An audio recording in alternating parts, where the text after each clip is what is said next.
I am a British soldier, and I fought in the Great War, from 1914 until 1918.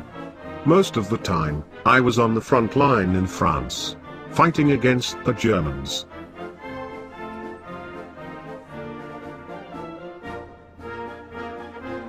On the front line, we dug long narrow trenches, where we spent most of our time. The German trenches were on the other side, and in between, there was the no man's land, which was where the battles happened. To be out on the front line, we had to be well equipped with protective clothes and things like a gas mask, a helmet, a rifle, and some grenades. They brought in the warfare supplies consistently, and these included weapons like grenades, guns, barbed wire, and chemical weapons also.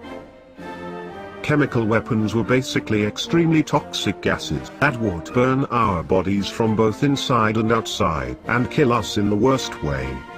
So when there was a gas attack, we had to put on our gas masks immediately or we would die. There were also other huge frightening weapons like these artillery pieces. With these new technologies of weapons, the battles were much more dreadful and caused much more deaths than any other war in history. The no man's land was full of dead bodies and deep pits from the explosions. For the injured soldiers, there were nurses in dispensaries where the soldiers could be treated. They were always busy with the endless amount of sick or injured soldiers, and some of them were transported into cities.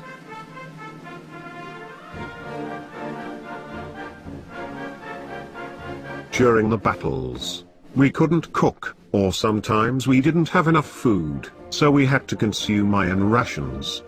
But we didn't have battles all the time, and there was actually more time for other tasks and leisure than fighting.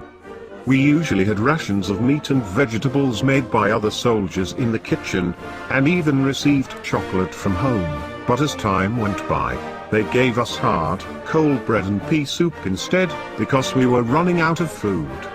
Perhaps because the rats ate them all. There were rats everywhere in the trenches. Trenches was a very disgusting place to live in. It was muddy, and full of rats and lice. A typical day in the trenches went on like this: stand to arms, eat, clean, eat, rest, and work. It flooded every once in a while, because of the bad weather, and we had to then repair the walls of the trenches, and refill the sandbags. It was definitely uncomfortable to sleep in the trenches also. It was narrow and dirty, and we didn't get to rest for so long, anyways. Other than these things that we had to do, we could also enjoy our leisure time there with other soldiers. We sometimes played cards or even football.